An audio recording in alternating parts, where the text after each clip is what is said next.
तो हम लोग दोनों को अलग अलग डिराइव किया कि entropy in reversible cyclic process will be zero and entropy in case of irreversible process is greater than zero. दोनों इंडिविजुअली प्रूव किए। तो इसी से क्लाउसियस एक थ्योरम लिखा जिसको क्लाउसियस इनइक्वालिटी बोलते हैं। क्लाउसियस inequality.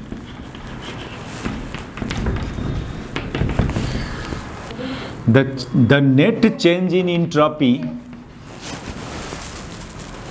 the net change in entropy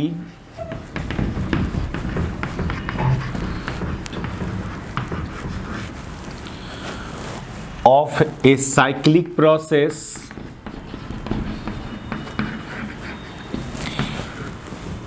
will be greater than equal to zero. Greater than equal to zero.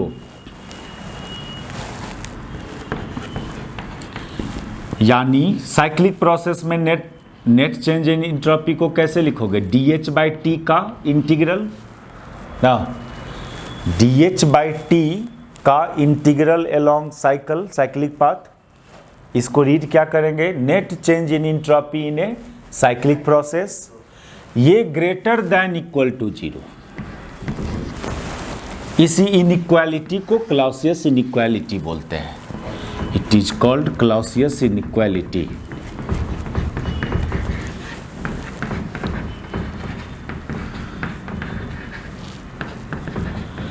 और इसको हम लोग तोड़ के प्रूव किए हैं।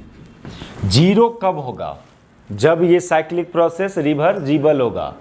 ग्रेटर देन जीरो कब होगा? जब ये प्रोसेस इरिवर्सिबल होगा। तो इक्वालिटी होल्ड यानी dH बाई टी का integral equal to zero for reversible and dH by T greater than zero for किसके लिए?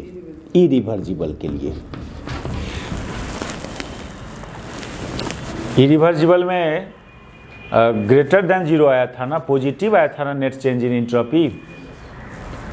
इसी को क्लाउसियस इनइक्वालिटी बोला जाता है।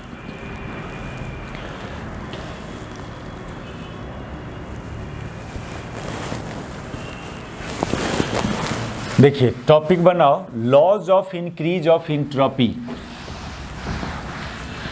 Laws of increase of entropy.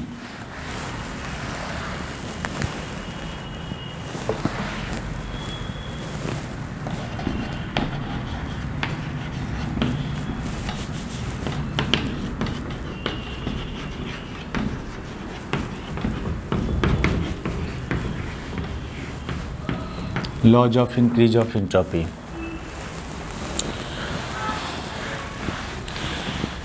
देखो जब हम लोग बोलें कि कोई थर्मोडायनामिक सिस्टम इक्विलिब्रियम में है, ठीक है, तो यानी इसका मीनिंग होता है कि उसका हर पॉइंट का थर्मल इक्विलिब्रियम में है। यदि कोई thermodynamic system, it means that उसका हर पार्ट का टेम्परेचर सेम होगा अंदर में, हर पार्ट का डेंसिटी सेम होगा, हर पार्ट में जो लेयर्स होगा गैस का, उस लेयर कोई भी एक लेयर सब लेयर पर मोलिक्यूल का स्पीड सेम होगा।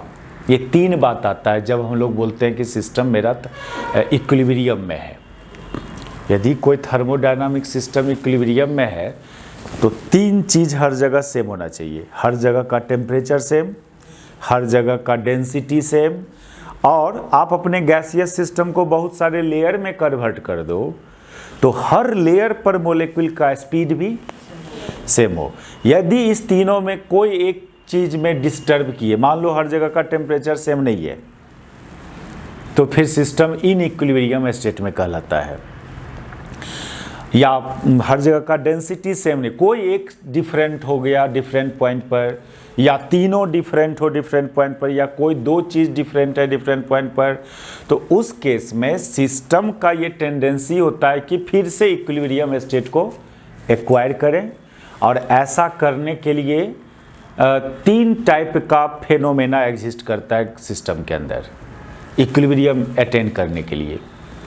वो तीन फेनोमेना जिसको बोलते हैं हम लोग ट्रांसपोर्ट फेनोमेना, समझे?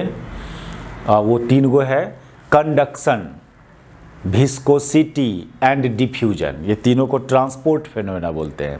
इस क्यों ट्रांसपोर्ट? क्योंकि इस तीनों फेनोमेना में कोई ना कोई चीज़ का ट्रांसफ़र होता है from one region to other region. अब मान लीजिए टेम्परेचर डिफरेंट कर दिए हो गैस के डिफरेंट पॉइंट का, तो कंडक्शन ट्रांसपोर्ट फेनोमेना एग्जिस्ट करेगा। और कंडक्शन ट्रांसपोर्ट फेनोमेना में क्या होता है? High temperature region to low temperature region में हीट एनर्जी का फ्लो होता है, तब तक फ्लो होता है जब तक हर जगह का टेम्परेचर सेम नहीं हो जाए। या सपोज करो कहीं का डेंसिटी चेंज कर दिए हो आप, तो फिर डिफ्यूजन फेनोमेना क्रिएट होता है वहाँ पर। डिफ्यूजन फेनोमेना में क्या होता है कि high density region to low density region में मोलेक्यूल का ट्रांसफ़र होता है। और एक विस्कोसिटी फेनोमेना, जब मान लो हर लेयर पर मोलेक्यूल का स्पीड अलग अलग कर दिए, तो एक लेयर दूसरे लेयर पर विस्कस फोर्स लगाना स्टार्ट करता है। और वो विस्कस फोर्स का टेंडेंसी होता है कि दोनों जो लेयर कांटेक्ट में है वो दोनों लेयर पर मोलेक्यूल का स्पीड को सेम कर दें। तो ये सब जो फेनोमेना गैस सिस्टम के अंदर जो एग्जिस्ट करता है, किसके लिए? टू एक्वायर इक्विलिब्रियम के लिए। ठीक है, अब सुनिए, सिस्टम ऑलवेज किस स्टेट में रहना चाहता है? जिस स्टेट में उसका थर्मोडायनामिक प्रोबेबिलिटी मैक्सिमम हो। हम लोग यहाँ पर एक वर्ड, नया वर्ड डिफाइन करते हैं, थर्मोडायनामिक प्रोबेबिलिटी। यानी सिस्टम को डिस्टर्ब कर दिए लेकिन फिर वो सिस्टम इस स्टेट में आके स्टेबल है। तो जिस स्टेट में फाइनली आया सिस्टम वो इक्विलिब्रियम स्टेट होगा। इसको हम लोग बोलते हैं कि ये जो स्टेट है इसका थर्मोडायनामिक प्रोबेबिलिटी मैक्सिमम है, जीरो नहीं, मैक्सिमम। यानी आप हमेशा, मेरा कहना ये कि सिस्टम को डिस्टर्ब किए आप, सिस्टम अंदर में कुछ फेनोमेना क्रिएट किया, और वो फेनोमेना क्रिएट करने के बाद वो जिस स्टेट की तरफ टेंस होता है इक्विलिब्रियम स्टेट की तरफ ना टेंस होगा, नहीं। आप डिस्टर्ब किए उसके अंदर, टेम्परेचर डिस्टर्ब कर दिए, डेंसिटी डिस्टर्ब कर दिए, तो फिर वो ये जो 3 फेनोमेना एक्वायर करता है, डिफ्यूजन, कंडक्शन या जो भी एक विस्कोसिटी, ये क्यों ये फेनोमेना एग्जिस्ट करता है? To get equilibrium state. और उस इक्विलिब्रियम स्टेट को अब एक नया वर्ड से हम डिनोट करना चाह रहे हैं कि जब सिस्टम इक्विलिब्रियम स्टेट में है तो बोलेंगे कि वो मैक्सिमम थर्मोडायनामिक प्रोबेबिलिटी का स्टेट है। System always stay in a state in which its thermodynamic probability will be maximum। और सिस्टम को जब डिस्टर्ब किए हो तो फिर थर्मोडायनामिक प्रोबेबिलिटी के आधार पर क्या बोलेंगे? सिस्टम का इक्विलिब्रियम को डिस्टर्ब कर दिए मीन्स वो लो थर्मोडायनामिक प्रोबेबिलिटी का स्टेट है, ठीक ना। अब आज तक हम लोग इक्विलिब्रियम स्टेट बोलते आ रहे थे, इन equilibrium state and equilibrium state. उसी को अब हम लोग किस टर्म में बात करेंगे? इक्विलिब्रियम स्टेट को हाई थर्मोडायनामिक प्रोबेबिलिटी स्टेट और इन इक्विलिब्रियम स्टेट को लो थर्मोडायनामिक प्रोबेबिलिटी स्टेट, ठीक है। तो इन सिस्टम का टेंडेंसी होता है in equilibrium state to equilibrium state जाने का। तो इसी को हम लोग थर्मोडायनामिक प्रोबेबिलिटी के टर्म्स में क्या बोलेंगे कि सिस्टम का टेंडेंसी होता है low thermodynamic probability state to high thermodynamic probability state जाने का। इक्विलिब्रियम स्टेट को हम लोग मैक्सिमम थर्मोडायनामिक प्रोबेबिलिटी स्टेट बोलेंगे। अब ये वर्ड कहाँ से लिया जा रहा है? स्टैटिस्टिकल मैकेनिक्स पढ़ेंगे 6 सेमेस्टर 6 में, वहाँ पर ये थर्मोडायनामिक प्रोबेबिलिटी क्या चीज़ है और डीपली डिस्कस करेंगे। Equilibrium state is also called, इसको समझने के लिए थोड़ा कुछ बेसिक बात से, equilibrium state is also called maximum thermodynamic probability state. Maximum thermodynamic probability state. और इन इक्विलिब्रियम स्टेट को हम लोग रीड करेंगे in equilibrium state is also called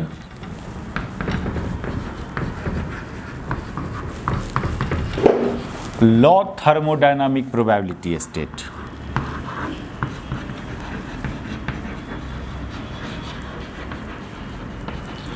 law thermodynamic probability state. ये जो चैप्टर है ना एकदम अलग टाइप का चैप्टर है। 12 लेवल में ये सब टोटली नया चीज़ है आपका यहाँ के लिए। एंट्रोपी वर्ड तो सुने ही थे लेकिन इसके बारे में बहुत बात नहीं जानते थे आप। Law thermodynamic probability state. अच्छा, when a system will be in equilibrium state then we say that system is in low thermodynamic probability state. When system will be in equilibrium state then we say that system is in maximum thermodynamic probability state.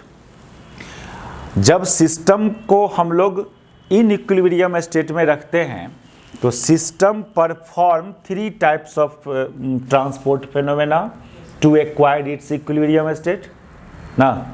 System को जब आप इन equilibrium state में डाल देते हो तो system के अंदर 3 टाइप का फिनोमेना एग्जिस्ट करता है। कौन कौन? Conduction, diffusion and viscosity. ये क्यों एग्जिस्ट करता है? To acquire equilibrium state. नहीं, कंडक्शन क्यों एग्जिस्ट करता है? टेम्परेचर को इक्वलाइज करने के लिए। डिफ्यूजन क्यों एग्जिस्ट करता है? डेंसिटी को इक्वलाइज करने के लिए।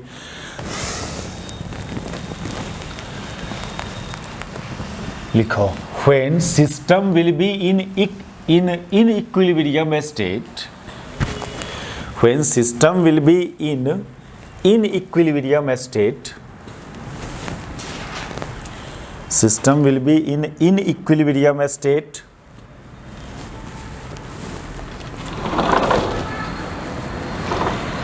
system will be in equilibrium state, then it perform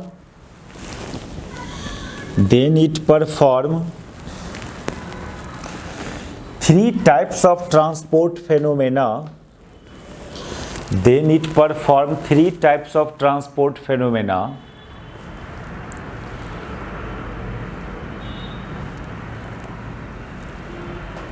bracket में लिख दो conduction, diffusion and viscosity.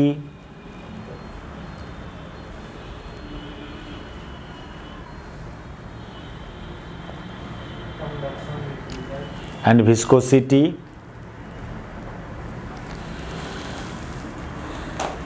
to acquire its equilibrium state. To acquire its equilibrium state. Its equilibrium state.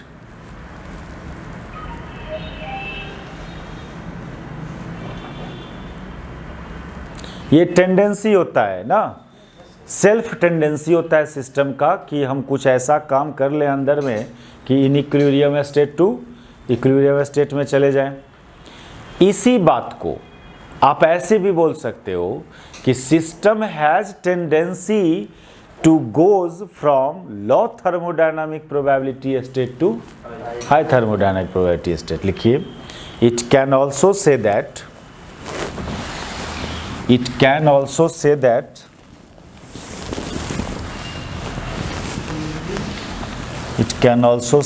system has tendency to goes from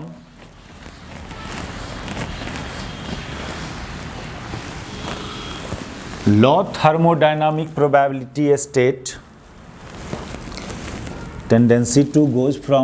thermodynamic probability state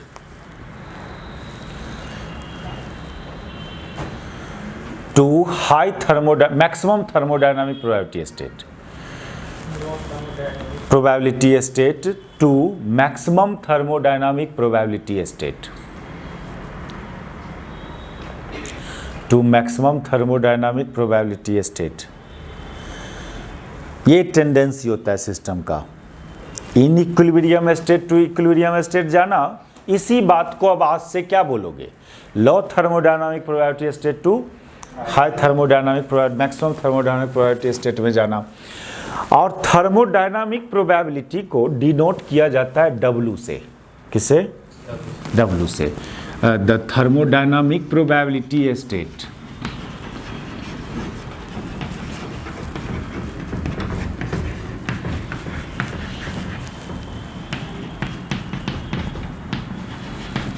is represented by W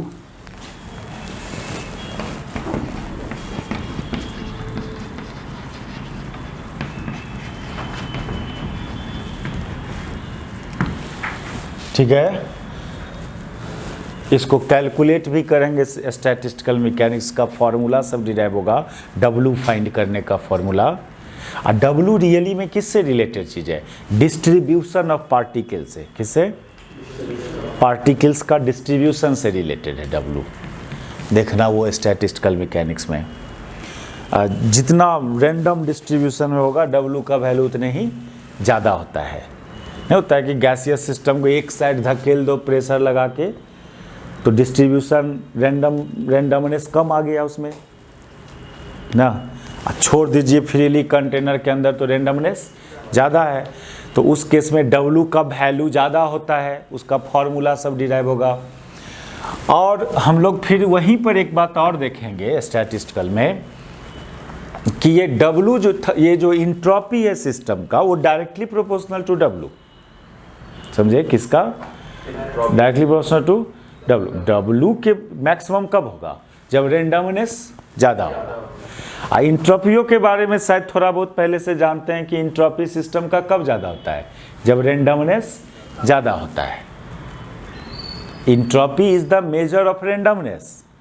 जितना random distribution में होगा particle entropy उतने ही ज़्यादा बोला जाता है। कोई चीज़ को जितना ही सजा के रख दिए, रैंडमनेस कम कर दिए। सजा के रख देना मतलब रैंडमनेस कम करना, यानी इंट्रोपी कम हो जाना, यानी W कम हो जाना। तो बाद में देखा जाएगा कि entropy is directly proportional to W। Since entropy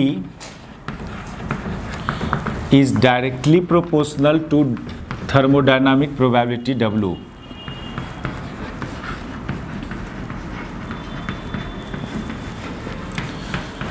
proportional to thermodynamic probability W।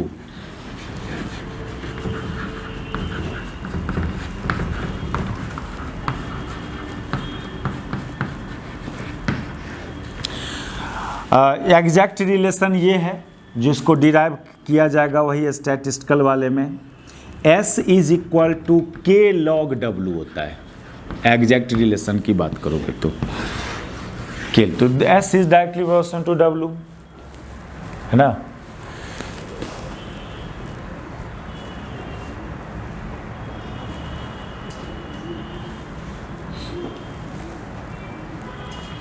तो अब आप ही बताओ W का maximum, system goes from low thermodynamic probability state to maximum. तो यार चूंकि S प्रोपोर्शनल है W का, तो S के बारे में क्या बोलें कि system has tendency to goes from low entropy state to higher entropy state. नहीं, यानी system always goes from low entropy state to higher to lower. नहीं, सिस्टम का टेंडेंसी है कि equilibrium state to inequilibrium state में आ जाएगा। नहीं ना, इनइक्विलिब्रियम टू इक्विलिब्रियम की तरफ जाने का टेंडेंसी है ना। यानी लॉ प्रोबेबिलिटी है thermodynamic probability to maximum thermodynamic, या लॉ इंट्रोपी टू मैक्सिमम, क्योंकि entropy proportional to thermodynamic probability. नहीं, तो hence we can say that system has tendency to goes from, hence we can say that system has tendency to goes from, say that system has tendency to goes from low entropy state to, tendency to goes from low entropy state to maximum entropy state. देखो तीन बात related है। In equilibrium state to equilibrium state, इसमें तो कोई शक नहीं, तो होता ही है टेंडेंसी सिस्टम का। उसी को थर्मोडायनामिक प्रोबेबिलिटी के टर्म्स में बात कर रहे हैं, तो low thermodynamic probability state to maximum thermodynamic probability state. चूंकि इंट्रोपी रिलेटेड है थर्मोडायनामिक प्रोबेबिलिटी से, तो इंट्रोपी के टर्म्स में बात करेंगे तो लॉ इंट्रोपी स्टेट टू, इसी को बोलते हैं increase in entropy, laws of increase of entropy. क्या बोलते हैं इसको? हाँ, laws of increase of entropy लिखो, it is called law of increase of entropy. System can not perform reverse process, system can not perform reverse process itself, यानी ऐसा तो अपने आप नहीं सिस्टम इक्विलिब्रियम से इन इक्विलिब्रियम में आ जाएगा, अपने आप तो नहीं आ जाएगा। यानी ये जो इंक्रीज इन इंट्रोपी जो प्रोसेस है, ये इरिवर्सिबल प्रोसेस हुआ नहीं। इरिवर्सिबल मतलब इस स्टेट से उस स्टेट तो अपने आप चला गया, लेकिन उस स्टेट से इस स्टेट वो अपने आप नहीं आएगा, इरिवर्सिबल प्रोसेस। लिख लो इस बात को, this increase in entropy is an irreversible process. Increase in entropy is an irreversible process. That is, system cannot goes from maximum thermodynamic probability state to low thermodynamic probability state. तो ये था increase in entropy of system, laws of increase of entropy of system.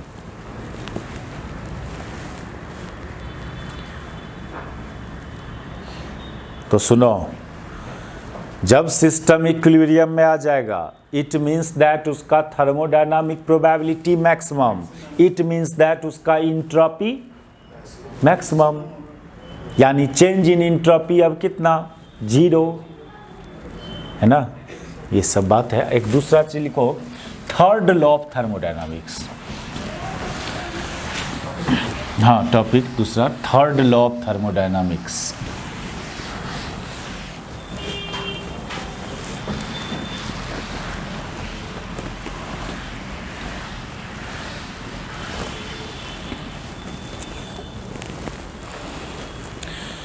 Actually ये third law of thermodynamics temperature, absolute zero temperature का definition है। क्या? Absolute zero temperature का ये definition है। पहले हम लोग सुने होंगे कि absolute zero temperature 0 kelvin, absolute zero मतलब 0 केल्विन टेम्परेचर,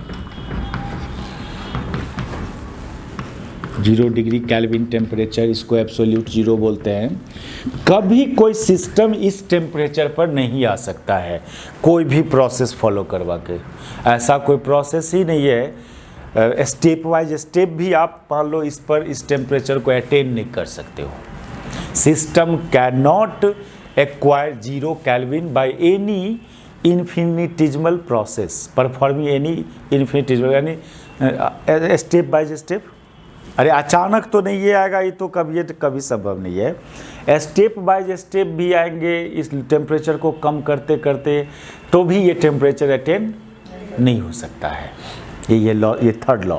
अब कैसे, कहाँ से ये बात बोला कि ये टेम्परेचर अटेनेबल नहीं है? पहले लॉ तो लिख लीजिए हम लोग।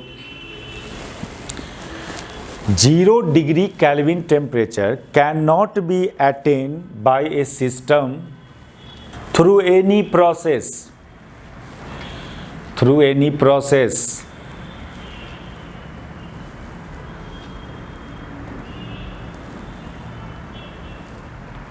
that is, this law tells about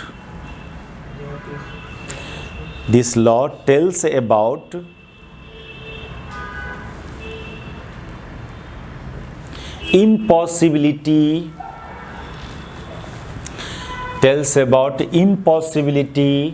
of 0 kelvin. देखिए, अभी हम लोग बात किया था कि entropy of system is directly proportional to thermodynamic probability W, and W is proportional to randomness of particles of system. W जो है वो किससे रिलेटेड है?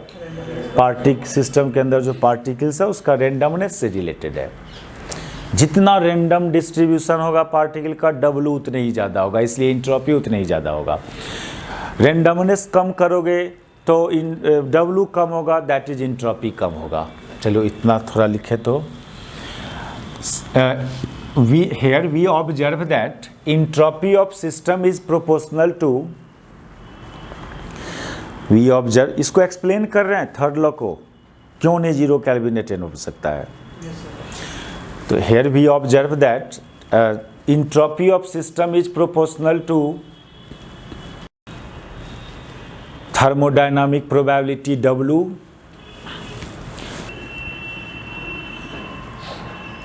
and W is the measure of randomness of molecules of system. If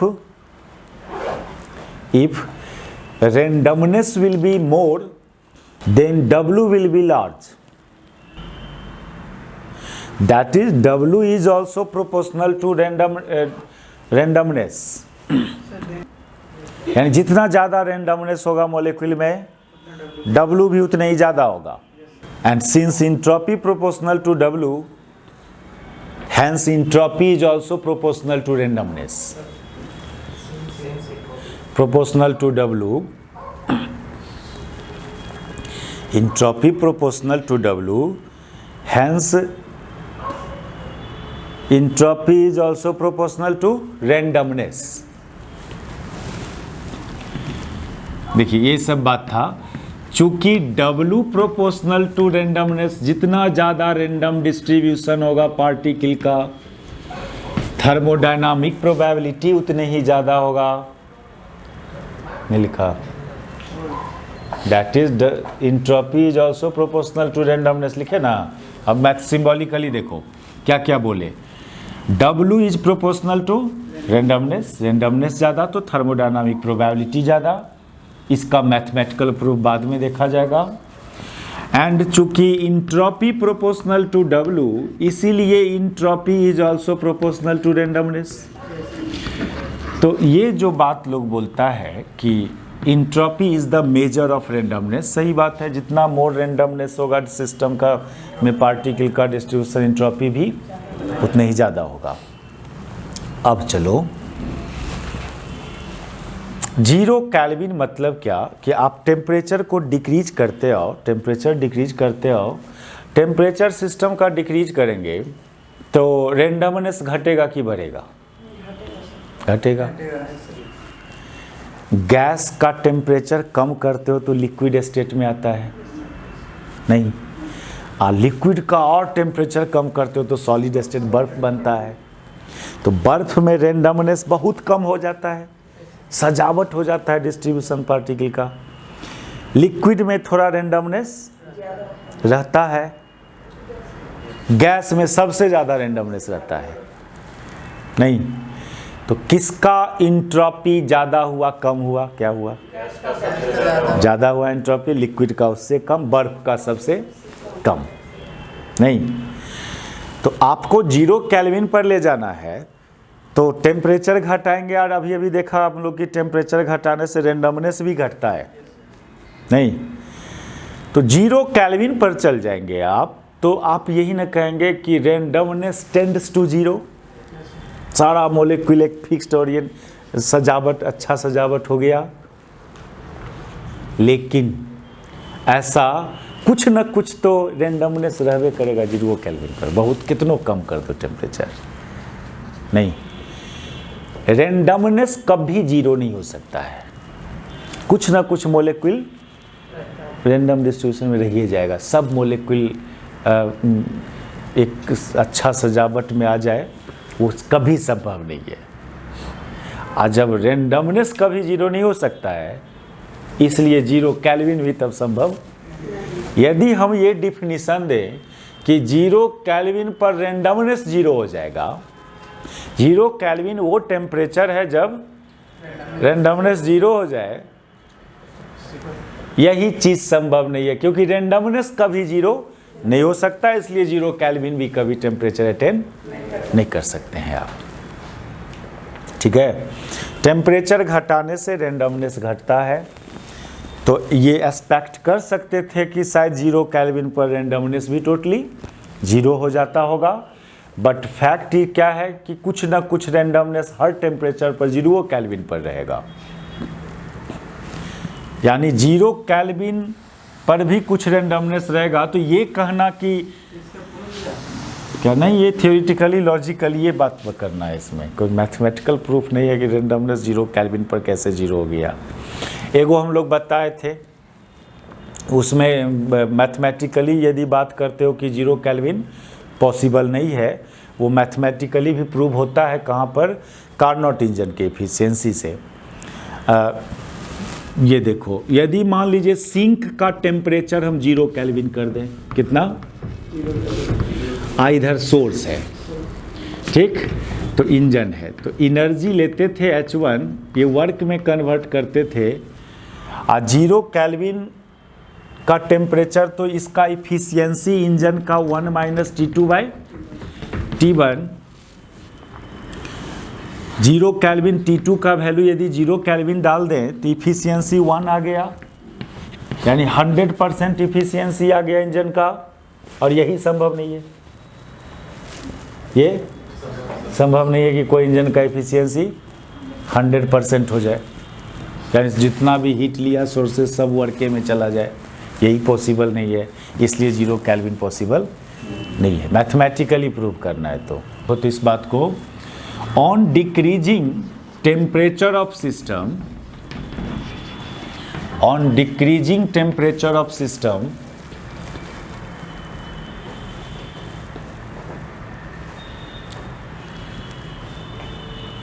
entropy of system decreases,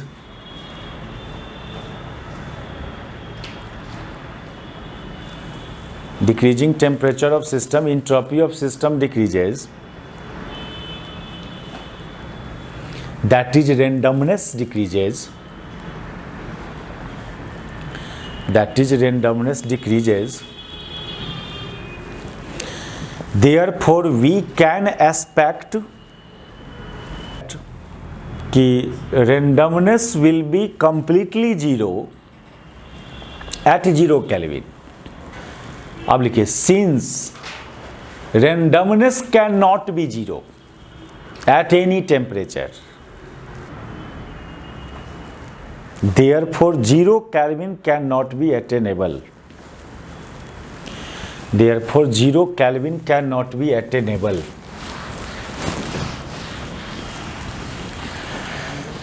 cannot be attainable।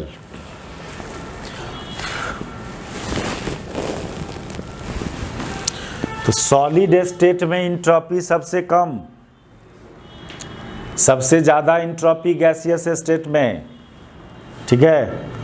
Solid state is low entropy state, gaseous state is maximum entropy state. अब लिखो TS diagram, TS diagram क्या होता है, temperature entropy diagram.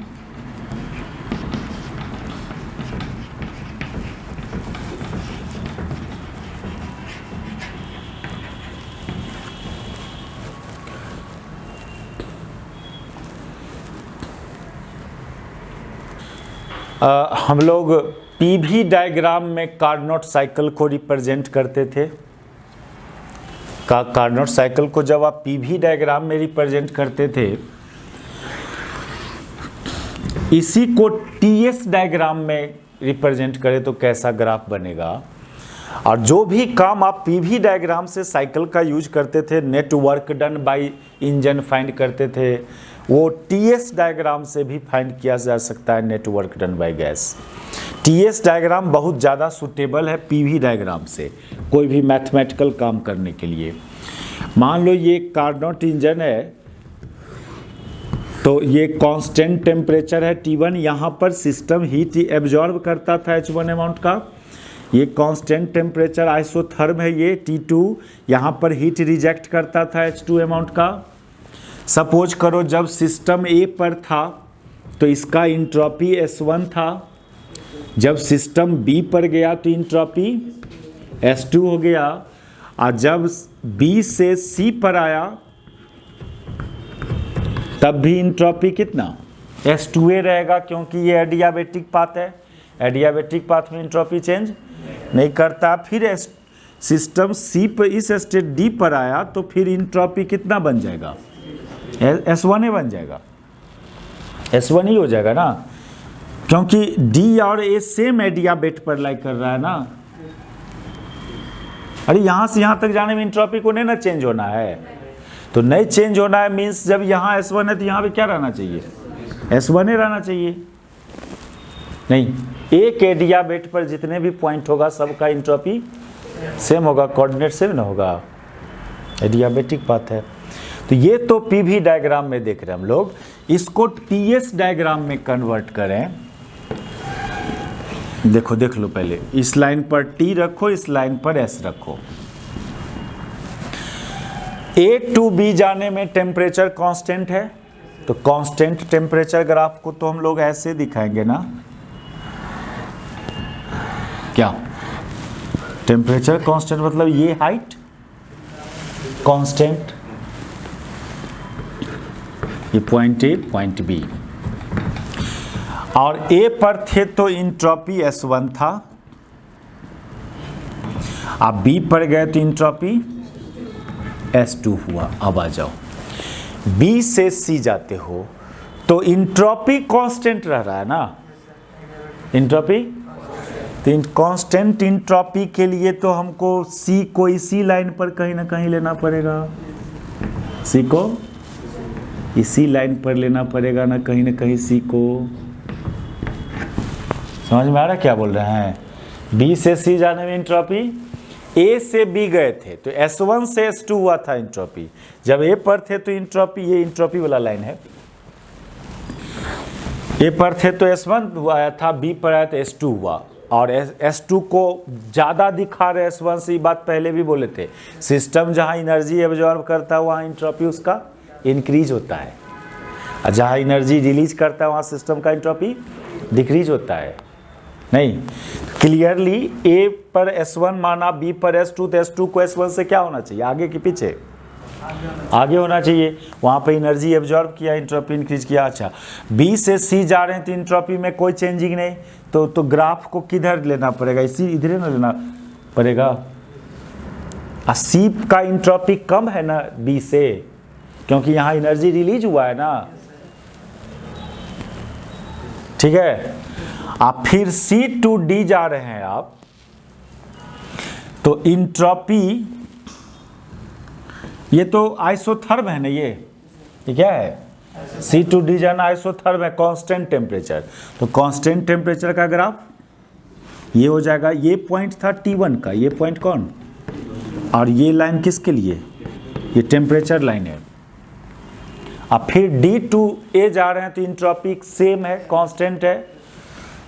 तो कहने का मतलब ये हुआ कि a PV diagram, when Carnot cycle in PV diagram will be a rectangular cyclic graph in TS diagram. समझे? Carnot cycle in PV diagram converted into a rectangular cycle in TS diagram. Diagram पहले बनाइए, लिखिए a Carnot cycle in PV diagram, Carnot cycle in PV diagram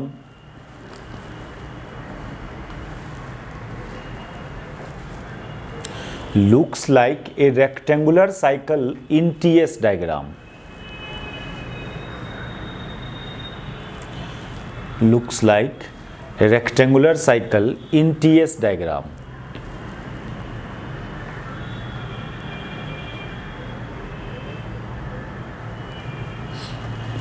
अच्छा, यहाँ पर क्या था, इसमें ये जो साइकिल के अंदर का जो एरिया है, ये अंदर का एरिया, ये तो रेक्टेंगुलर नहीं है, तो इसके अंदर का जो ये एरिया है, ये area network done by engine को डिनोट करता था। ये area. Network done by engine कितना हुआ उसको डिनोट करता है। Area enclosed area of A B C D A, ये साइकिल का जो ये एरिया है वो डिनोट करता है नेट। यहाँ भी वही बात है, यहाँ पर भी ये जो एरिया है ना, ये एरिया ये net work done by engine को ही डिनोट करता है। पहले लिख लीजिए रिजल्ट को। Also area enclosed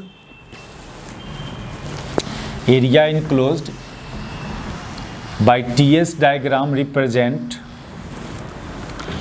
area enclosed by TS diagram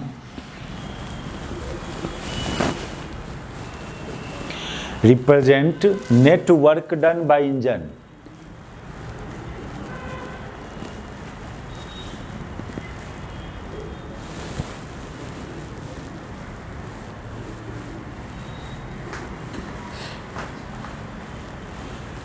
net work done by engine कैसे,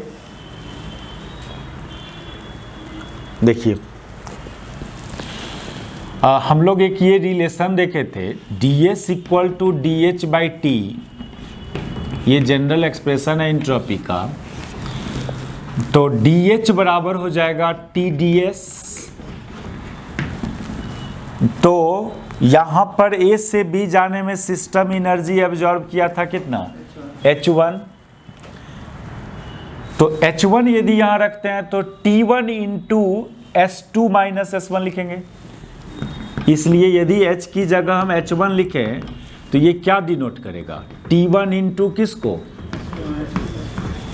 नहीं समझे बात। ये फॉर्मूला सिमिलर है ना, जब पाथ बड़ा पाथ है तो D से DH से ना डिनोट करेंगे। ये A और B क्लोज होता तब ना कम अमाउंट का एनर्जी एब्जॉर्ब हुआ होता, और जब पाथ लार्ज है तो फिर कम अमाउंट का एनर्जी एब्जॉर्ब होगा, लार्ज अमाउंट का।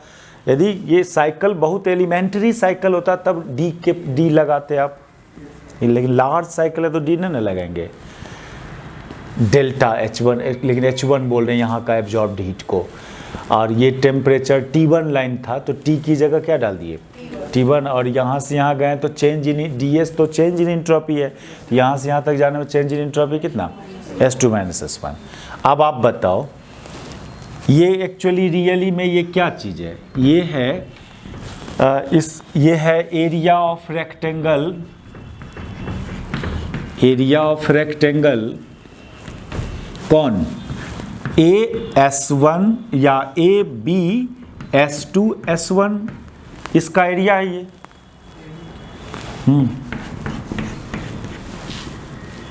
नहीं, अरे रेक्टेंगल का एरिया कितना, हाइट गुने विड्थ,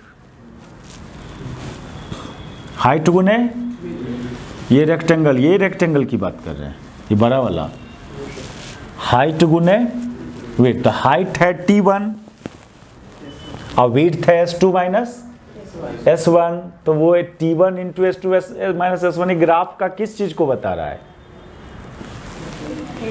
इस रेक्टेंगल के एरिया का, किसका, इस रेक्टेंगल के एरिया को नहीं बता रहा है, नहीं। अच्छा, फिर ये चीज अप्लाई करें इस इक्वेशन को हम लोग C2D के लिए, तो C2D में हीट रिजेक्ट हो रहा है, कितना हीट रिजेक्ट हो रहा है, H2 किस टेम्परेचर पर, T2 पर, और ये कितना S1 माइनस S2, S1 कम है S2 इसलिए H2 माइनस में आएगा, H2 का वैल्यू, तो H2 का वैल्यू माइनस में आने का मतलब हीट रिजेक्ट ना। तो ये क्या हुआ, ये हुआ किस रेक्टेंगल का एरिया, ये हुआ area of rectangle CD S1 S2 का। नहीं, देखो देख लो, T2 into S2 minus S1, तो इस रेक्टेंगल का एरिया हुआ, इस रेक्टेंगल का ना, नहीं, रेक्टेंगल का एरिया लेंथ इंटू विड्थ ना होता है, तो लेंथ हुआ S1 माइनस S2, और विड्थ कितना हुआ इसका T2, ये हाइट कितना है T2 है। अब आप बताओ, उतारिए पहले इसको। ये प्रूफ कर रहे हैं हम लोग कि जो area enclosed in TS diagram gives क्या, नेटवर्क डन बाय इंजन, ये बात को प्रूफ करना है। हो गया। तो H1 माइनस H2 इन W होगा कार्नोट इंजन में।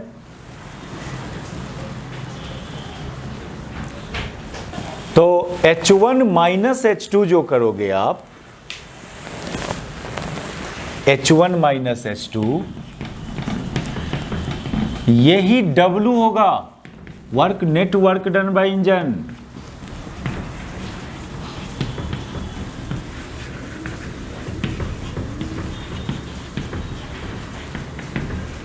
ये कहां से बोल रहे हैं हम लोग, ये बात कहां से बोल रहे हैं कि ये H1 माइनस H2 ही W होगा।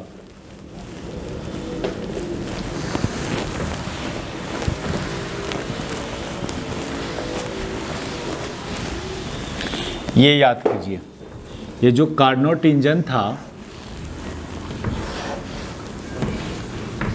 H1 एनर्जी लेता था, वर्क में कन्वर्ट करता था और H2 इसको देता था ना। तो first law of thermodynamics apply करोगे आप। तो फर्स्ट लॉ अप्लाई कीजिएगा तो H1 को इक्वेट कीजिएगा किससे, W प्लस H2 से। तो क्लियरली W क्या है ना, H1 माइनस H2 के बराबर।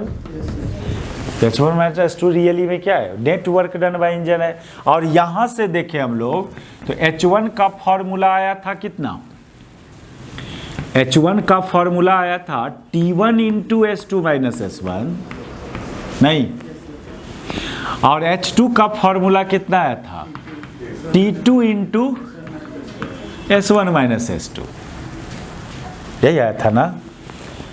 इसमें से क्या करो, ये हुआ एरिया। एरिया तो ऑलवेज पॉजिटिव लेते हैं हम लोग जनरली, एरिया का वैल्यू पॉजिटिव लेते हैं। तो ये जो S1 माइनस S2 है, इसको ज़्यादा बेहतर होगा क्या करना, मोड लगा के रखिए ना। चलो हटाओ, इसको भी मोड लगा दो और मोड लगा, एरिया इज पॉजिटिव क्वांटिटी है ना, दैट इज इसमें मोड लगा दिए तो इस S1 माइनस S2 को भी S2A माइनस S1 लिखा जा सकता है, क्योंकि S1 minus S2 is already positive. इसको भी S1 माइनस S2 या mod S1 minus S2 common कर लो। एक काम करो, मॉड S1 माइनस S2 को कॉमन कर लीजिए, अंदर में क्या बचेगा, T1 माइनस T2। ये क्या चीज़ है, व्हाट इज दिस, ये है एरिया ऑफ कौन रेक्टेंगल, एरिया ऑफ किस रेक्टेंगल का, यह है एरिया ऑफ रेक्टेंगल कौन, ABCD का। कैसे नहीं हुआ, देखिए आप क्या किए, इस पूरा एरिया में से इतना एरिया घटाए हो ना, यही ना काम किए आप, नहीं तो यही एरिया ना दिया, और किसके बराबर है, network done by engine. Clearly area of TS diagram is equal to network done by engine, यही बोले थे। ऐसे मैथमेटिकली भी देखिए तो ये कैसे, ये ABCD का एरिया बोला हम लोग, मैथमेटिकली देखो, ये S1 माइनस S2 कौन है, ये लाइन है ना, ये लाइन चाहे ये लाइन S1 माइनस S2 है, और T1 माइनस T2 ये लाइन है, नहीं ये लाइन का वैल्यू लेंथ कितना, इस लाइन का लेंथ S1 माइनस S2 या S2 माइनस S1, तो इतना गुण इतना इसी का ना एरिया आया। तो टीएस डायग्राम से इंजन के द्वारा नेटवर्क डन फाइंड कर सकते हैं। चलिए अगला टॉपिक है हम लोग का, लिखिए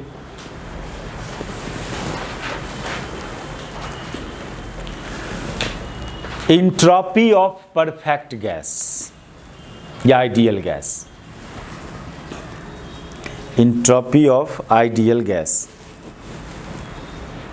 ऐसे एग्जैक्टली बुक सब में लिखा हुआ रहता है इंट्रोपी ऑफ, आपको लिखना चाहिए सही बात, change in entropy of ideal gas. ऐसे मेजरमेंट इंट्रोपी नहीं होता है, क्या मेजर होता है, चेंज इन इंट्रोपी मेजर होता है, सिंपली इंट्रोपी नहीं मेजर कर सकते हैं। चेंज तो कोई परफेक्ट गैस, आइडियल गैस का इंट्रोपी कैसे मेजर कर पाओगे आप? इसको दो रिलेशंस में लिया जाता है, टेम्परेचर एंड वॉल्यूम यदि गिवन हो आपको, और स्पेसिफिक हीट कैपेसिटी गिवन हो एट कांस्टेंट वॉल्यूम, तो कोई एक रिलेशन अभी डिराइव करेंगे, उस रिलेशन से आप उस आइडियल गैस का इंट्रोपी निकाल सकते हो। या टेम्परेचर और प्रेशर भी गिवन होगा, तब भी आप एक रिलेशन डिराइव करेंगे, उससे इंट्रोपी फाइंड कर सकते हैं। कोई गैस का इंट्रोपी कैसे निकाले, आइडियल गैस का? यदि कोई अदर वेरिएबल्स, जैसे होता था ना कि टेम्परेचर वॉल्यूम दिया हुआ है तो इंटरनल एनर्जी निकाल सकते थे, प्रेशर फाइंड कर सकते हो। कोई एक वेरिएबल दिया हुआ है तो दूसरा वेरिएबल फाइंड किया जा सकता था। कुछ इक्वेशन ऑफ ए स्टेट था, बहुत सारे इक्वेशंस, पीवी बराबर आरटी था। प्रोसेस पर भी डिपेंड करता है, पीवी गामा बराबर कांस्टेंट, ये सब जो कुछ रिलेशन है। फिर ये जो रिलेशन था H equal to D H del H equal to D U plus P D भी, ये सब रिलेशन से सिस्टम का इंटरनल एनर्जी फाइंड कर सकते थे ना। तो अब हम लोग चूँकि एक न्यू स्टेट वेरिएबल डिफाइन कर लिया, इंट्रोपी, तो temperature, pressure, volume, internal energy और एक न्यू स्टेट वेरिएबल इंट्रोपी, तो कोई भी दो गिवन होता था तो अगला फाइंड कर लिया जाता था यूजिंग इक्वेशन, इस सब इक्वेशन को यूज करके। तो अब ऐसा एक इक्वेशन बनाओ कि कोई भी दो गो गिवन रहेगा तो इंट्रोपी कैसे निकालोगे? नहीं, कोई गैस का इंट्रोपी कैसे फाइंड होगा? इसमें से कोई भी दो वेरिएबल दे दें, या तो टी और पी दे दे तो इंट्रोपी कैसे निकलेगा, टी एंड भी दे दे तो इंट्रोपी कैसे निकलेगा, या यू गिवन रहेगा तो इंट्रोपी कैसे निकलेगा?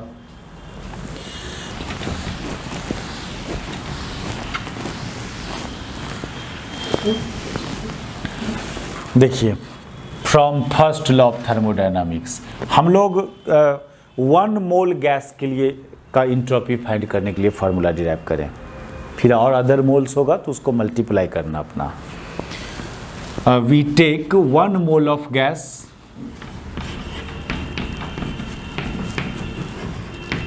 मोल of ideal gas,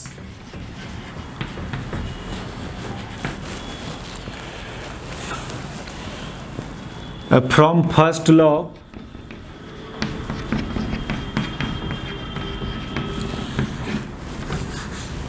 del H equal to du plus pdv,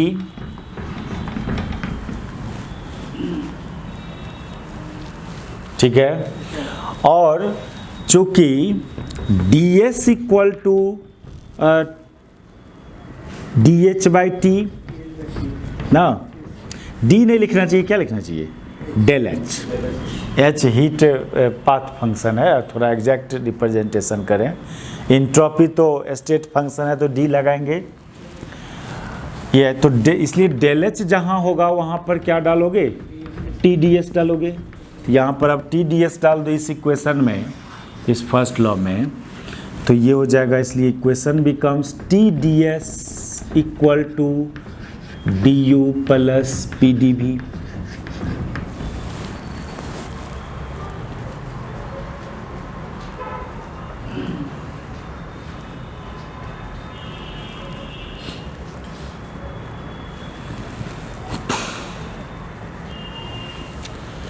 ठीक है, अब देखो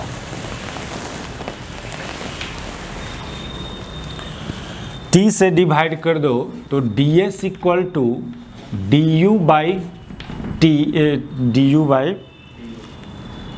टी, एक मिनट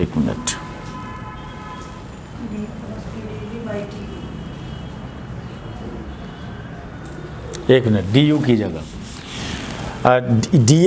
डी यू की जगह एक काम और करेंगे। डी यू बराबर जो होता है, ऐसे D U by D T जो होता है एट कांस्टेंट वॉल्यूम, ये बराबर होता है डी एच बाई या del H by del T या डी टी का एट कांस्टेंट वॉल्यूम, एंड ये बराबर होता है किसका? सी वी का फॉर 1 मोल। ये चीज़ हम लोग फर्स्ट लॉ में पढ़े थे। CV का डिफिनीशन क्या? Amount of heat given to system to raise its temperature through 1 degree kelvin at constant volume for 1 mole. 1 mole के लिए ये डिफिनीशन है। और ये मतलब ये डिफिनीशन ये है, लेकिन ये चीज़ इसके भी बराबर आया था। आप देखना फर्स्ट लॉ में, यदि कांस्टेंट वॉल्यूम पर बात करोगे तो ये dH/dt किसके बराबर आता है? du/dt के बराबर आता है एट कांस्टेंट वॉल्यूम। ये प्रूफ फर्स्ट लॉ में किए हैं। एट कांस्टेंट वॉल्यूम dH/dt किसके बराबर? du/dt के बराबर, और जो CV के बराबर। इसलिए du की जगह क्या रख सकते थे आप? CV/dt। du की जगह, तो यहाँ पर थोड़ा और एक कन्वर्सन कि du की जगह CV/dt, लेकिन ये जरूरी बात कि 1 मोल ऑफ गैस हो तब du की जगह CV/dt। अच्छा, और आगे है ये PdV।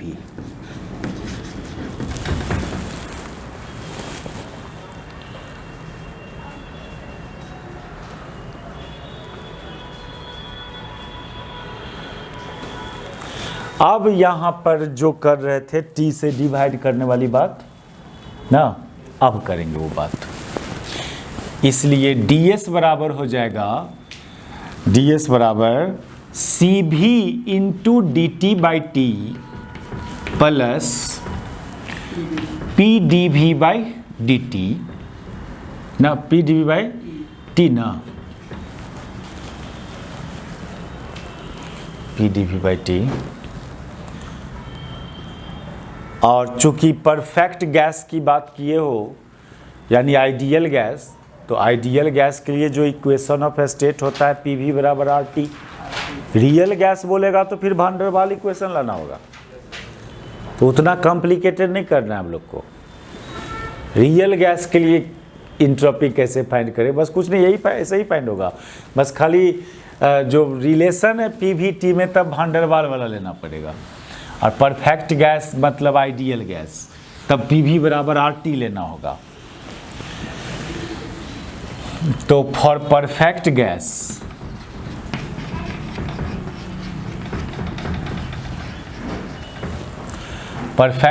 के लिए PV बराबर NV1, क्योंकि 1 मोल ऑफ गैस के लिए ये सब हो रहा है। N1 तो सिंपली RT ना, तो P बराबर कितना? RT/V।